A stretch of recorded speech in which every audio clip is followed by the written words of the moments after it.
ಭಾರತದ ಮಹಿಳಾ ಟೀಮ್ ಇಂಡಿಯಾದ ಸ್ಟಾರ್ ಆಟಗಾರ್ತಿ ಸ್ಮೃತಿ ಮಂದಾನ ಮದುವೆಯ ಒಂದು ದಿನದ ಹಿಂದೆ ಪೋಸ್ಟ್ಪೋನ್ ಆಗಿತ್ತು. ಈ ಸುದ್ದಿ ಕ್ರಿಕೆಟ್ ಜಗತ್ತು ಮಾತ್ರವಲ್ಲದೆ ಸ್ಮೃತಿ ಫ್ಯಾನ್ಸ್ಗೂ ದೊಡ್ಡ ಶಾಕ್ ಅಂತಲೇ ಹೇಳಬಹುದು. ಎಲ್ಲ ಶಾಸ್ತ್ರಗಳು ಮುಗಿದು ಇನ್ನೇನು ನವೆಂಬರ್ 23ಕ್ಕೆ ಮದುವೆಯಾಗುವುದಷ್ಟೇ ಬಾಕಿ ಇತ್ತು. ಸ್ಮೃತಿ ಮತ್ತು ಭಾವಿ ಪತಿ ಫಲಾಶ್ ಮುಚ್ಚಲ್ ಕುಟುಂಬಗಳಲ್ಲಿ ಸಂಭ್ರಮ ಮನೆ ಮಾಡಿತ್ತು. ಈ ನಡುವೆನೇ ಮದುವೆ ಪೋಸ್ಟ್ಪೋನ್ ಆಗಿ ಹತ್ತಾರು ಅನುಮಾನಗಳನ್ನು ಹುಟ್ಟು ಹಾಕಿದೆ.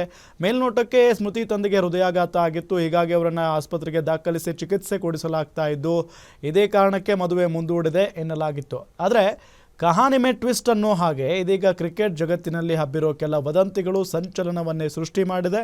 ಸ್ಮೃತಿ ಮಂದಾನಾಗೆ ಪಲಾಶ್ ಪ್ರಪೋಸ್ ಮಾಡಿದ್ದ ವಿಡಿಯೋ ಸಮೇತ ಮದುವೆಯ ವಿಡಿಯೋಗಳನ್ನು ಕೂಡ ಸೋಷಿಯಲ್ ಮೀಡಿಯಾಗಳಿಂದ ಡಿಲೀಟ್ ಮಾಡಲಾಗಿದೆ.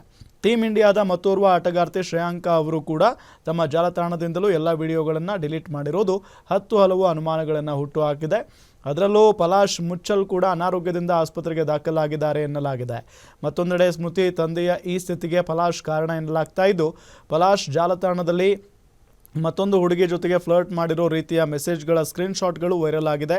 ಹೀಗಾಗಿ ಪಲಾಶ್ ಸ್ಮೃತಿಗೆ ಮೋಸ ಮಾಡ್ತಿದ್ನಾ, ಅದು ಗೊತ್ತಾಗಿಯೇ ಸ್ಮೃತಿ ತಂದೆಗೆ ಅನಾರೋಗ್ಯ ಉಂಟಾಯ್ತಾ, ಹೀಗಾಗಿ ಮದುವೆ ಪೋಸ್ಟ್ಪೋನ್ ಆಯ್ತಾ ಅಥವಾ ಕ್ಯಾನ್ಸಲೇ ಆಗೋಯ್ತಾ ಅನ್ನೋ ಹತ್ತಾರು ಅನುಮಾನಗಳು ಹುಟ್ಟಿದೆ.